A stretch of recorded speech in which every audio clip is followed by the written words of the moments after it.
Hello, everybody. Welcome to the Raw Life Health Show. I love to meet people that are into health and helping other people get well and people that are successful at it.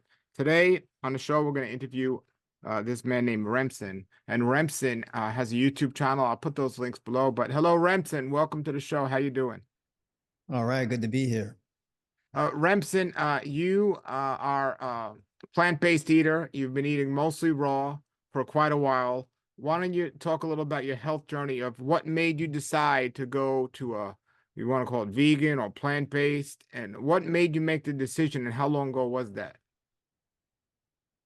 Yeah, so originally, I decided to go plant-based back in 2013 for ethical reasons. I saw some extremely horrifying video and heard some extremely horrifying audio from a slaughterhouse.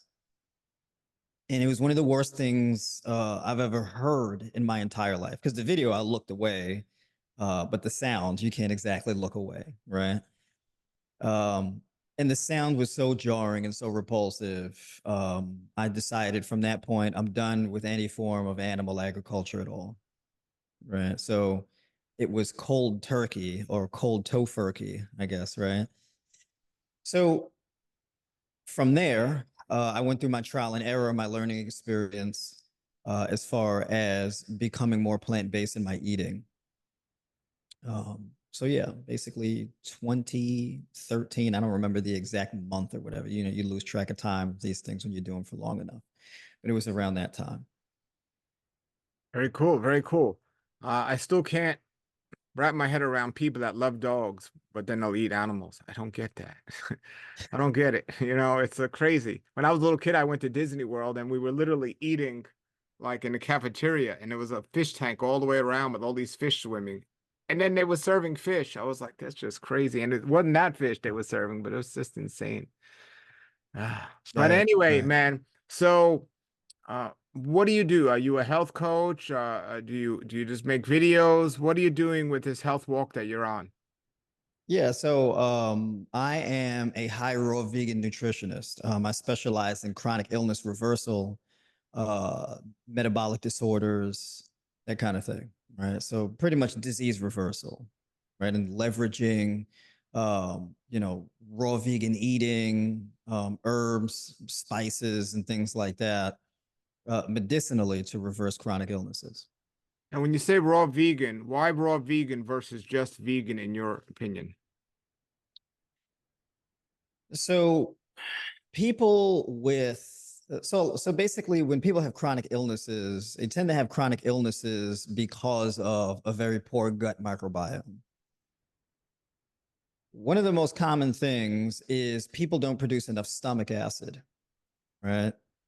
And so, people will eat cooked foods that tend to be more calorically dense, which requires more stomach acid. So they'll get the gas and the bloating, things like this. You'll often hear when I eat cooked food or I eat enough of a particular thing, let's say legumes, right? Or they eat nuts or whatever the case is, and it sits on their gut like a brick. You hear people say this a lot. Oh, I've been constipated. I'm getting a lot of gas and bloating. I don't feel well. It feels very heavy on my gut. It's very uncomfortable. I don't just not reacting well to it. And raw food eating has been like the best adjustment for that. And typically, when it comes to reversing chronic illnesses, the more raw your diet is, the easier it is to reverse your chronic illnesses. And the thing is that with the more you cook a food, the more you kill it. You denature a food, right? So you start to lose a lot of the enzymes, micronutrients, vitamin content, etc., as it goes through the cooking process. So then it becomes this empty, dead food. So with raw foods, it has this medicinal edge. First of all, you don't have to add water to raw foods, right? If you're eating fruits and things like that, I take more of the fruitarian approach. Whereas by weight, the overwhelming majority of your diet is going to be fruit, right? So in one meal, I could sit down and eat, around 3 to 4 pounds of fruit at a time, right?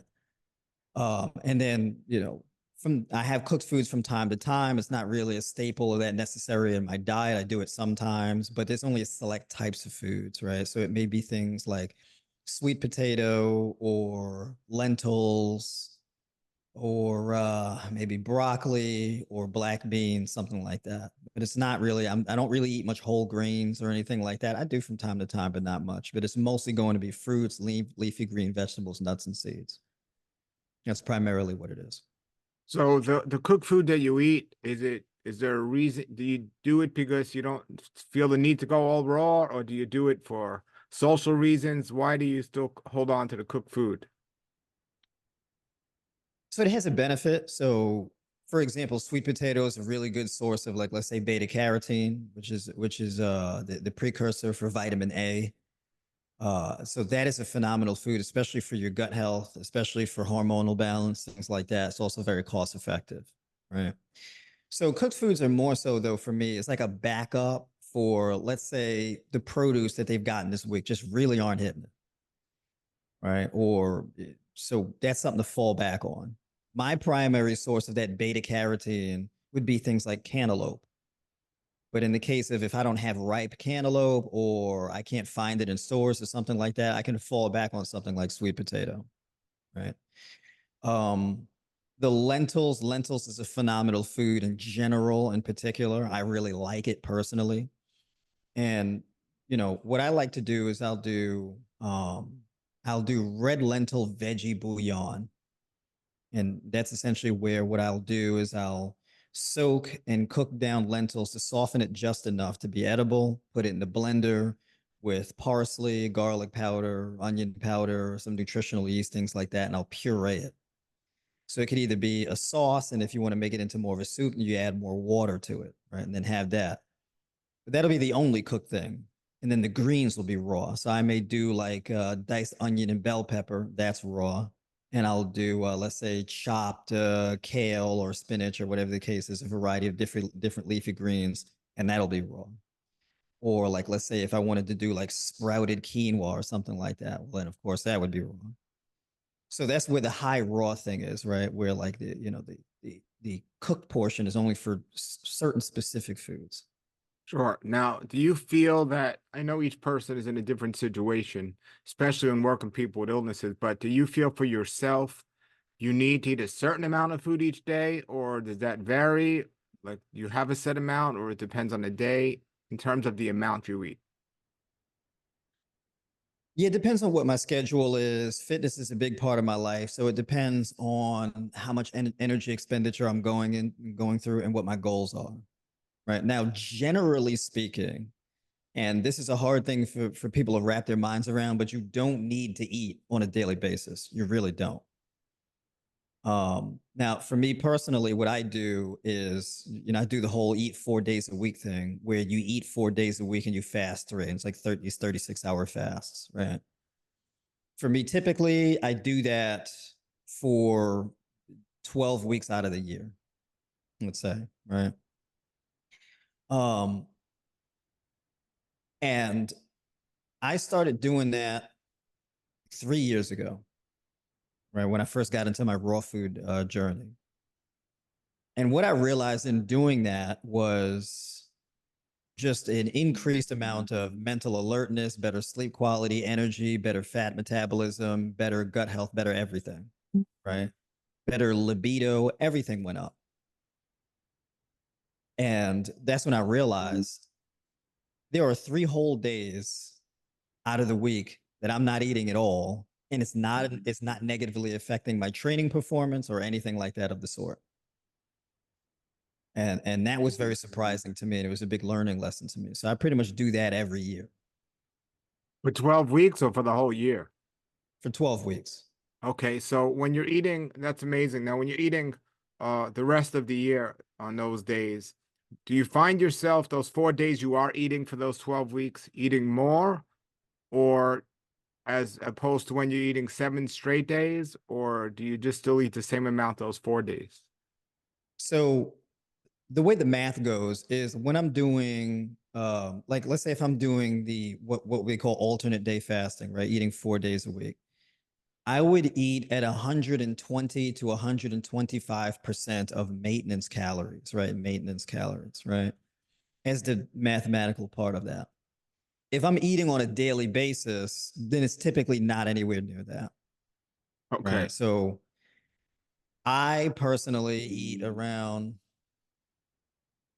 it varies from day to day, but I would say maybe on average 4 meals or so, but my food is mostly water rich.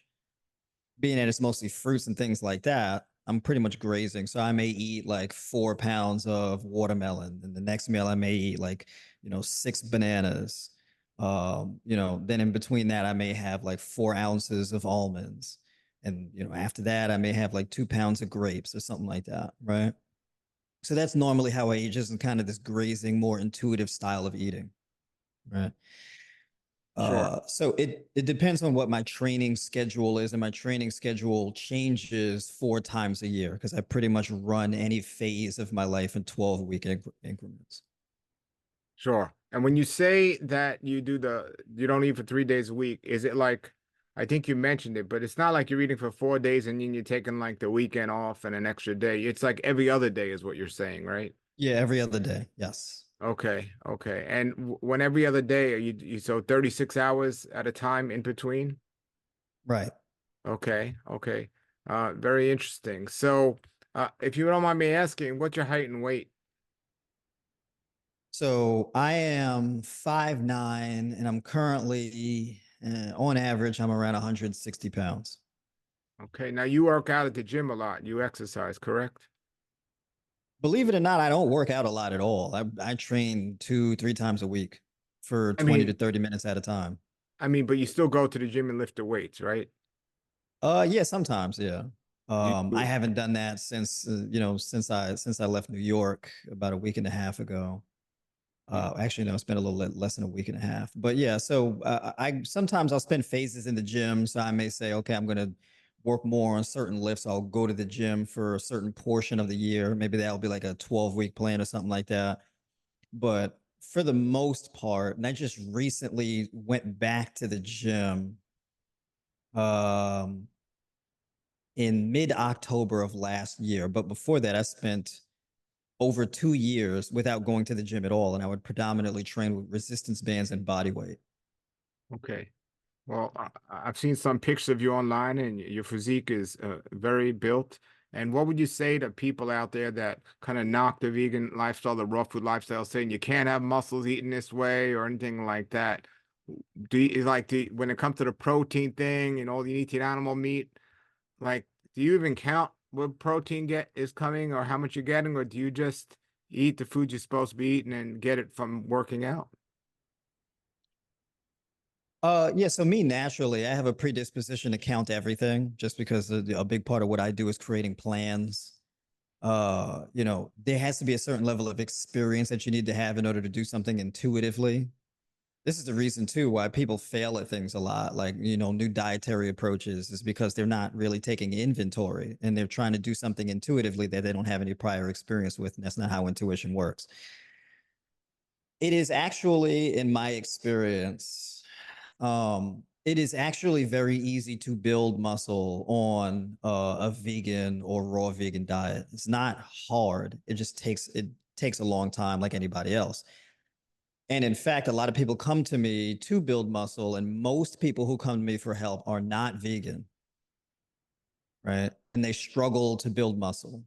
And they were eating a ton of meat, and really what happened is they just gained all kind of body fat. It wrecked their blood pressure and their hormone balance and all that type of stuff. And they still didn't really see any significant muscle gains. Now, what people need to understand about muscle is like 76% of your muscle mass is water. So all of this excessive need for protein is just not warranted, right? We already live in a population that consumes more protein than most other populations in the world, and our population is getting weaker and weaker and weaker consistently. You have testosterone dropping, you have erectile dysfunction increasing, you have your population getting weaker, and et cetera. So as protein consumption and meat consumption is increasing, the actual muscle mass and strength, et cetera, is decreasing. So there's just not really and there's gyms everywhere, right? There's all kinds of protein supplements. And as a matter of fact, you have most people who go to the gym, they're eating all kinds of protein. They're eating big to get big, right? That whole thing. And they're drinking protein shakes and still not really seeing any significant progress in the gym. And what I tell people is muscle mass is not about the amount of protein you eat. It's about the amount of recovery you get and how hard you train. And there's a time constraint on muscle growth. You can't force muscle growth to happen fast. It doesn't work that way at all. You can expect to gain 1 to 2 pounds of muscle mass per month. 2 pounds is like the upper limit, and most people don't achieve that. It's somewhere along the lines of in between 1 to 1.5 pounds of muscle mass per month, right? And that's typically going to be in your first year of very consistent training on a specific, hypertrophy based training plan. So if you're trying to gain all this weight really quickly, you're just going to get fat. So the caloric surplus thing, especially, you don't need to be in a caloric surplus at all if you're trying to drop body fat. So people overeat, and they overeat the wrong things. Now, the interesting thing is, on a raw vegan diet, people have two things. People are more likely to undereat. People are more likely to undereat than overeat. So people say, I've been doing a raw vegan diet, but I feel tired. I'm not really, I don't know, I just feel kind of off. I don't know. I need help structuring my raw vegan diet. And I'm like, well, tell me a little bit about what you eat. And then when they tell me what they eat, they're like, yeah, I eat like 2, maybe 3 times a day. And I'm like, that's not really going to cut it. Right. And this depends on where you're coming from. So, for example, some people, they don't need to eat that much because they're already well fed. Your body is very good at storing minerals and vitamins and amino acids, that type of thing. But if you're already in a deficit of all kinds of minerals and things like that, which a lot of people are, then they would need to eat more. So it depends on how well fed and how nourished you are, right? So a person who is healthy and doesn't really have any problems, they don't need to eat that much. But people who have all kinds of deficiencies, well, then they do. So it depends on the person. Most people needing to reverse a chronic illness, if they're going to go raw, they can eat a lot more. So that's when it's like, well, yeah, you should eat, 4 apples at a time, 1.5 to 2 pounds of grapes at a time, 3 to 4 pounds of watermelon or cantaloupe or honeydew at a time, right? Eat 4 or 5 honey mangoes at a time, this kind of thing, right? Eat the whole avocado, this type of thing. And you can eat unlimited when it comes to fruits and that type of thing. The primary thing that you need to be concerned with is under eating, because your body really burns through fruits, being that it's mostly water anyway, because essentially what you're doing is you're eating your water. So your food is acting as a hydration source as well as an energy source, right? So it is the perfect kind of fuel. So there is some nuance there, but when it comes to building muscle, as far as the protein amount, I mean, eating 4 times a week, I was able to build muscle eating 4 times a week and having about 90 grams of protein a day on eating days. And even 90 is more than enough. So I would make the point that when people say, well, how much protein do you need to consume in order to build muscle? The answer is zero, right? If you wanted to know how many grams of protein on a daily basis do you need to consume, the answer is zero, right? However, there's an optimal amount, but that depends on the person and how much muscle mass you have. And that's usually correlated to your skeletal muscle mass. Now, most fully grown adults typically only hold about 14 to 20 kilograms of, of muscle mass, skeletal muscle mass in their body, right? And 76% is water. So you do the math. Now, the interesting thing is, as far as muscle protein synthesis, if you're on a raw vegan diet, it's very carbohydrate dominant. So you're getting a lot of water and you're getting a lot of glucose, which serves as an energy source to build muscle. Now, if you're one of these people who are you're cutting your carbohydrates and increasing protein, that can backfire on you because the muscle growth is very energy intensive. So it would make sense that if you're trying to maximize muscle growth, it would make sense to increase carbohydrate consumption rather than protein consumption. Protein is acidic, it's acid forming in your body. So it can be inflammatory when you overdo it because your kidneys have to go through all of this work to offset the acid formation from the protein breakdown. So you can have guys, especially if you're a healthy guy, you're in the gym, active, whatever the case is, you can be consuming a minimum of 300 grams of carbohydrates a day, but you can be getting upwards of 500 to 700 grams of carbohydrates per day. Right. So the carbs become the main point. Yeah. Very good. Thanks for sharing that. From my experience, people that are doing raw food without having a coach, without having some good advice, are overeating on raw junk food, and they're eating a good amount of dehydrated foods and dried fruits, and they're not getting that liquid, and they sometimes create a worse environment than a better environment. So I think coaching is very important and very helpful. I like what you said about people that are healthier and can get by with eating less. But people that aren't healthy most likely have a deficiency amongst other issues and often need to eat more to get what they need. So I like that. And I'm very much into the high liquid content foods. And you mentioned about fruit. But before we get to that, I wanted to ask if it works so great for you to eat every other day when you're doing it and you feel so amazing, why do you choose to do it for only 12 weeks and why not always do it? Honestly, I like eating. That's Yeah, really, I just like doing it. get Right. pleasure from it. Yeah. Yeah, yeah. I mean, look, food is a big part of my life. I'm a very minimalistic person. I don't own a lot of things. I'm not a very materialistic person. So honestly, as far as like spending money, it mainly goes towards things like travel, my business, investments, and food. So when I have watermelon and all kind of bananas, this stuff go bad if you don't eat it. Right. So I don't really have an incentive to do it all year round, but in the winter time, I'm more inclined to do it because that's when the fruits are not really in abundance and a lot of things are not in season, that kind of thing. So it makes more sense to do that. Right. So it depends on it does depend on the season. And look, I like eating.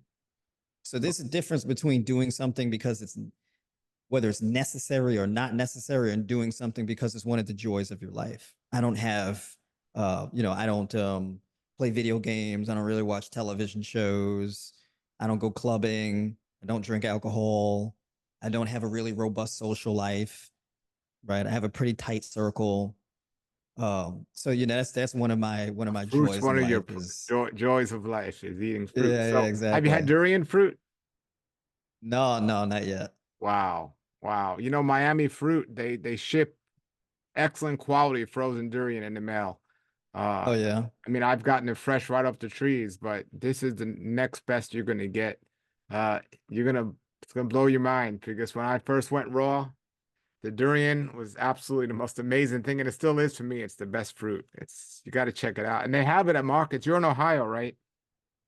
Yeah. Hmm. Yeah, they sell it. When I was there a long time ago, I think they sold it at a couple of markets out there. Definitely worth trying, man. So Gotcha. Yeah. yeah, so speaking of fruit, so one of the things I learned, because I have a farm now and I grow a lot of my own fruit, but I didn't when I grew up in New York. And I didn't know. I thought I was getting the best of the best when I was in New York. I would even go sometime to these specialty shops because before Whole Paycheck came out, they had these specialty shops that sold fruit. I mean, Whole Foods. They had these special shops that sold fruit and they were expensive, but I'm like, I'm getting the best of the best, but it's garbage compared to like even a banana. I have a hard time eating a banana because as much as I love them and do eat them, when I grow bananas off my tree, I'm like, wow, it's a whole nother experience. But besides just the taste, the quality, because I'm finding the fruit that's sold in the stores in every market, even health food stores, they're picking it unripe. And when you pick fruit unripe, it's definitely a disadvantage. So I had a challenge with like now I can eat fruit and love it and do great on it. But when I was in New York or just when I don't get the high quality fruit, it's supposed to be the ideal food for us, but I don't find it the ideal food because the way it's picked, shipped, stored, and used. So it just shows the testimony of how good it is that you're doing this with a good amount of fruit and thriving. How much more if you were eating like the freshest fruit right off the tree, right? Right. Yeah, exactly. Yeah, our supply lines are too long. Um, the soil is too eroded. I mean, there's too much of a market incentive, hurry up, get to fulfill a particular order, make the sales, and that kind of thing. So it's hard to get that emphasis on quality. I mean, when you have a long supply line, especially with something like produce that has a fairly short shelf life, you just have to have shorter supply lines, right? So yeah, definitely, I can see that. I mean, there's nothing like going in your own yard and just picking the fruits and being in touch with the Amazing. land, It's right? amazing. Yeah, And even your own right. gardens. Now, I found in colder environments, one of the ways some people do in raw foods is they grow food inside by sprouting, and it's getting fresh sunflower sprouts and juicing that as opposed to some greens that have been in somebody's house for a long time in the supermarket for a long time.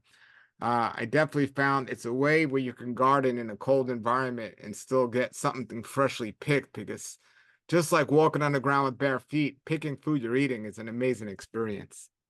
Right, yeah, for sure. Yeah, Yeah. there's all these like little grow boxes and things like that where it's like this whole greenhouse system and it's got the UV lights on top and everything like that and this little sprinkler system and all that. I want to get one of those definitely Yeah, to grow do my I mean own it works. They work in things. the Yeah. house. They do work well. You do Right. now you don't even though you eat mostly fruit, you do eat some greens. Yeah, I do. I do. From time to time. I think I mean, for me, it's going to be mostly fruits and then probably around 4 ounces of nuts a day. And then as far as leafy greens, be more along the lines of like 4 to 6 cups. Um, but I don't do a whole lot of greens. Greens are more so kind of like a medicine, right? I think 4 cups a day is a good amount. So like for example, I have this recipe of my raw taco salad, right? And that's like with the avocado, the 2 cups of arugula, the 2 cups of baby spinach, the 2 cups of spring mix, the cashews, pistachios, hemp seeds, and then you can put your seasonings. That's a big part too that I like about cooked meals is the seasonings, right? Because that's where you can use garlic and onion powder and paprika and chili and things like this. With fruits, I'm not seasoning that, right? It tastes good on its own. You don't need to do anything to it, right? Yeah. Well, there's Yeah, sweet and savory, right? So exactly. Yeah, yeah. so now uh do you take any supplements? Yeah, I do. I do. And it's more so of like an experimental thing, just to experience certain things for myself. Now, the interesting thing too is that what supplements I do, well, I'm not really taking any supplements currently, other than I'm experimenting right now with taurine to see how much of a difference it makes. With what? Taurine, right? To see how much of a difference it makes with me. Um, Supplementation doesn't really make much of a difference with me, I notice. So it's kind of like a thing I don't necessarily need to do it because I don't have any like kind of health issues, but it was taurine, citrulline malate, which is more of like a kind of pre-workout thing, and I would mix the citrulline malate and the taurine together as like a pre-workout thing, um, which I just like doing. What other supplements? I was doing magnesium glycinate at before bed at night. See how that does with my sleep quality. My sleep quality overall is fine. I don't really necessarily, it doesn't really make much of a whole lot of a difference. I mean, if your sleep quality is already optimal, you're not really going to get it much better with supplementation. Sure. But yeah. And then I do like to do pea protein shakes with like hemp seeds. So I'll do Okay. some plant-based milk with some pea protein isolate, with some hemp seeds. I might put some cacao powder in there for chocolate flavor, right? Maybe like a scoop or so of either powdered peanuts or almond butter or something like that. It's a thing I like doing, right? It's one of those things that I just like doing it, right? It's You not ever use optimal. do you ever use carob for a chocolate flavor instead of cacao? Uh, No, no, I mainly just use Try cacao. it. Try it. It's really great. Yeah, you got Carob, to put me on to that. CAROB. It's a Mm, much.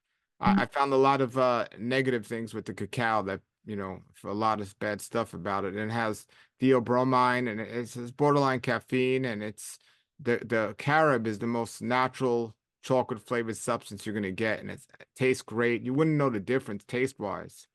But they used to use it for money in the old days as a spice. It's really amazing. And if you can get raw carob pods, they're a great snack as well. Check that out. gotcha. Okay. Yeah, so Yeah, you have to put me on to that. absolutely. Yeah, Uh, it's pretty well known. yeah. So yeah, as far as I don't really take much supplements. I don't really need to.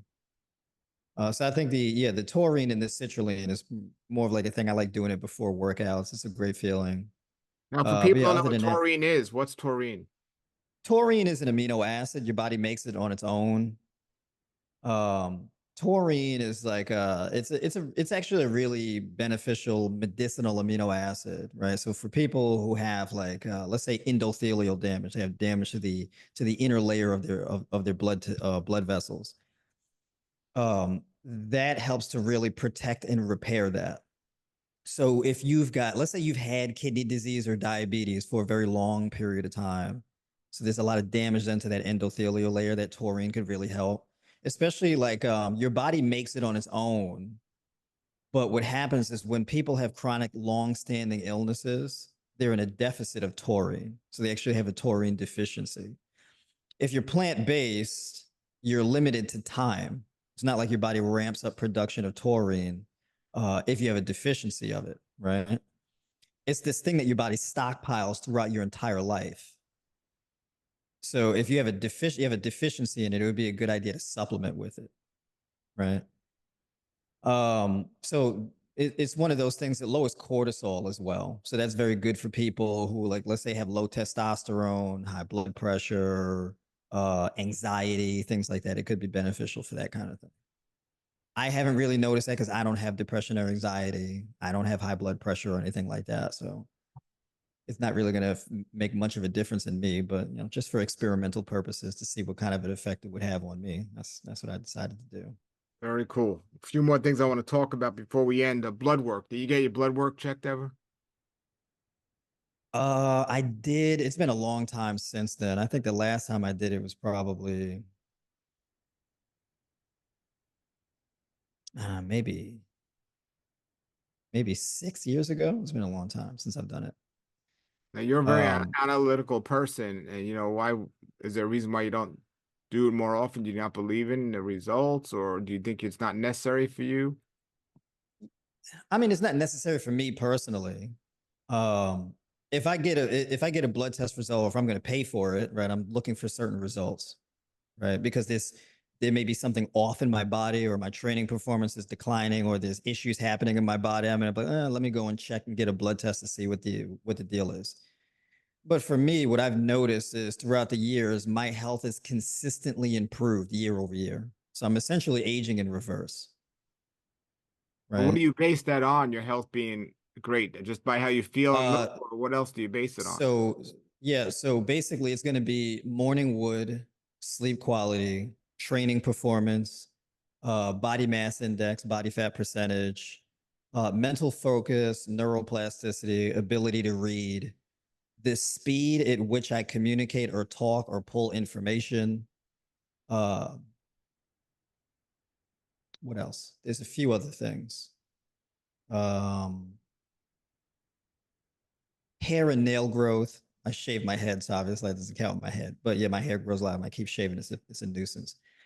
What else? But yeah, that's pretty much it. So that's what I base it on. And then of course I have my Fitbit. It tracks my heart rate. So I look at my average like caloric burn on a daily basis, that kind of thing. And training performance as far as cardio, that's been improving. Yeah, muscle growth, strength and performance, flexibility, mobility, joint health, all of that type of stuff has been consistently improving. Now, the people you work with that are overcoming illnesses, do you just look for these signs to see if they're improving, or do you check their blood work? Both. Now the Okay. thing is that when we check their blood work is because we're looking for specific things like a vitamin D deficiency or a magnesium deficiency, or we're looking for, let's say, elevated bun and creatinine levels to see what's going on with the kidneys, right? Sure. Liver enzyme elevations or decreases, that kind of thing, right? So what we're doing is we're getting blood tests usually in 3 month periods, so 12 weeks at a time. And then what we're doing is we're looking to see which way the numbers are trending, right? If somebody has, like, let's say, a hypothyroid disorder, right? They have hypothyroidism. We're looking to see fluctuations, increases or decreases in T3, T4, and TSH, right? Thyroid stimulating hormone, et cetera, right? For guys checking their testosterone levels, things like that, we're looking at, testosterone, right? So if I have a guy come to me and his testosterone is like 200, 250, something like that, we'll run a particular plan of action and then we reassess and get those numbers back and we see how the numbers fare. They usually fare well on the plan. Now, when you say we, do you work with somebody or is that just a phrase of speech? What do you mean? What do you You mean say working we with test people for this. I mean, are you Oh, doing I it? mean, like, for them to go to, their doctor Oh, and the request person you're blood tests, working that with. type of thing. Okay. Yeah, Okay. I yeah, just wanted to right, clarify. exactly. Okay. Yeah. So what Yeah, about no, I do personal coaching.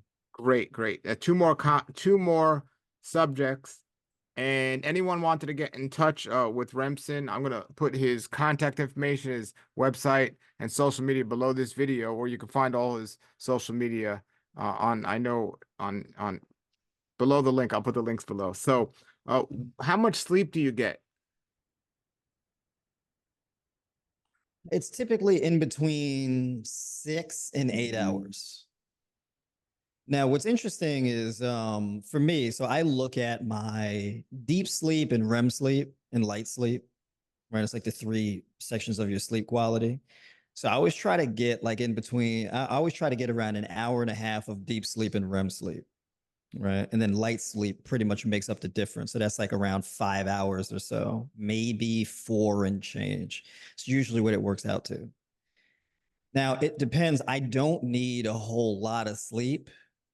So my body, I'll just wake up, let's say after 6, maybe 7 hours of sleeping, and I'll just wake up on my own. So I don't ever really need an alarm because I was end up waking up before the alarm anyway, right? But let's say I typically need more sleep after training days, but I train every 2 days or every other day or something like that. Right now, I'm doing full body training. I'm training every 2 days. So I don't need a whole lot of sleep on the rest days, right? So it's more so for on the training days. So on the training days, I may sleep for 7.5 to 8 hours and 10, 20 minutes, somewhere around there. Non-training days is going to be typically six and change or 7 hours or so. Okay. Now I know you were explaining that there's so much liquid in the fruit, and when you eat a lot of fruit, you're hydrated. In general, how much water do you drink besides the water you're getting from the fruit? Oh, that's a good question. I don't really have a water intake goal. So let's see. I'll drink tea. I'm a big fan of drinking tea. So I'll drink ginger tea, turmeric tea, cinnamon tea, things like that. So if I'm drinking the tea twice a day, it's like 10 ounces at a time. So that's 20. If I do that citrulline malate with the taurine thing, it's probably like another 12 ounces. Maybe I'm drinking like 48 ounces of water a day or so. Okay, But yeah, the overwhelming majority of my water actually comes from my fruit. sure. And the water you drink, Yeah. any particular type or just whatever's available and clean? Yeah, I mean, I have a filter that I use, right? It's just like a Brita pitcher. I mean, it's not, Okay, you can do better, but I mean, it's good enough, right? I just need the water to be clean. sure. And the other thing I wanted to mention, man, is you grew up in the same place I grew up, and when I grew up in New York, I didn't have much good options with fruit. And I didn't even like know what a mango was until I was in my teens and so on. And you mentioned like now you might go to the store and get like a honey mango or something, which is a pretty decent tasting mango. But I found out later when I moved to Florida that there's a farm right near my house, for example, with over 300 varieties of mangoes that are absolutely out of this world. And all of these are accessible through the mail today. There's a lot of farms down here that ship fruit all over the country. That's pretty amazing. But we do have, and we are going to have this summer, uh, I don't want to call them fruit festivals. There's going to be a big mango festival here coming up in the summer, and some other That's amazing interesting. fruit festivals. Because a lot of them are around the world, but Florida has an amazing amount of tropical fruit. Yeah, in on June 30th, depending when anyone listening watching this, you're gonna be able to taste so many varieties of mangoes and so on. I'll definitely get that information to you. But you can also get in mail order these mangoes as well and all these different foods. But I'm growing 7 different types of bananas. I have 40 different types of mangoes, and I don't think I could even eat a mango from a store in New York anymore because it's just crazy how different they are. But I want to encourage you to get through the mail some of these amazing things, and your mind will blow away. And I definitely would love to get your reaction when you eat a durian. I would love to You, get you, that. you know what's you know what's interesting too, and I know what you're talking about because I've had, so for example, I have like tribe members, right? My whole thing is tribe by noir. So I have folks who they will, they have like a second home or they have family in the Caribbean, Yeah. right? So, like I have somebody from Guyana, for example, she'll bring me back, different types of mangoes and stuff from Guyana. And it's very different, right? Like she brought me back the last one she brought me soursop and she brought me spice mangoes, right? And what's interesting too is that you come to learn, like, so for some mangoes, you can't cut them into like slices. You have to just bite into them, right? So you have some you can slice them and do neat little cubes, and and then you have the others where they don't work. You can't cut them like that because they're like stringy and they're Yeah. like really juicy. You know what I'm talking Yeah. about? Those Oh ones that yeah. you really Oh bite yeah. into, and Oh it's just yeah. like it's like biting into like a juice bubble. It's insane how good it is, right? But it's Ah, messy and it's sticky. You know what I mean? oh So it's yeah. I like, know. I know. But so with that's those, I'll take them on the beach and kind of just eat. I don't know, just bring 6 of them or whatever and just take a walk on the beach and just eat mangoes. I've very had cool, video of man. me doing that. Very cool, man. Well, tell everybody how they could see your videos or watch you and get in touch with you. Yeah. So my site is tribenoir.tv. My handle for YouTube, Instagram, pretty much anywhere is at Tribe by Noir. So TribeByNoire. So you can just Google Tribe by Noir and all that type of stuff will pop up. So I do one-on-one consultation calls. I speak to people on a one-on-one basis throughout the week. I'm big on those consultation calls, talking to people individually. I think we need more of that. I'm very big on education. I stream twice a week. I stream every Monday, 8 p.m. Eastern, where I'll pick a topic or I'll do a video review. Like sometimes I like to react to doctors giving nutrition information and, I'll give my takes on what they're saying, that kind of thing. But yeah, so every Monday night, 8 p.m. Eastern, I do like a little live Q&A at the end of each stream. And then I have a Thursday, 8 p.m. Eastern live Q&A and group coaching call for my tribe members, right? So we do that. So yeah, I'm very accessible in that kind of way. Um, for me, with my approach, it's more technical. And what's interesting is I started from more of an institutionalized setting, right? So I started uh, as a personal trainer, then strength and conditioning, performance enhancement, corrective exercise, then sports nutrition. So a lot of my information and knowledge about calories and macros and diet design comes from sports nutrition background. Then got into plant-based nutrition as far as having that as a CEU tacked on. Um, and then the road kind of ends there as far as the institutionalized education, because you realize that a lot of the, nutrition and dietetics information, there's a lot of holes in it. Even when you speak to other like nutritionists, you go to university for at college, and it's this mainstream kind of cultured medical field information that's not quite right. And so it's not really that well equipped to deal with the health issues that people are having now.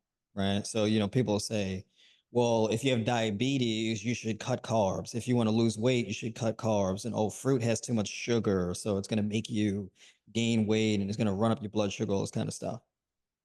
And I've had a plethora of people reverse diabetes and all this type of stuff. I've been doing this for years, helping people reverse diabetes, high blood pressure, all this type of stuff with a carb dominant diet, eating at least 300 grams of carbs a day, right? Tons of fruit and all of this kind of stuff, and reversing all of these issues.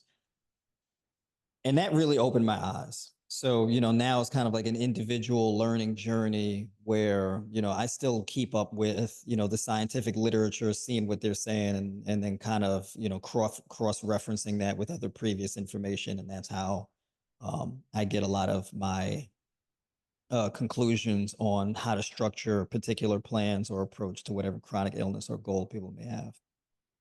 Very cool, man. Very cool. Well, I appreciate you taking the time out of your schedule to be with us here today, everybody. The contact information for Remsen is below. And thank you very much, man, for joining us. All right. Thank you for having me. Nature's wealth, good for your health. This is the Raw Life Health Show.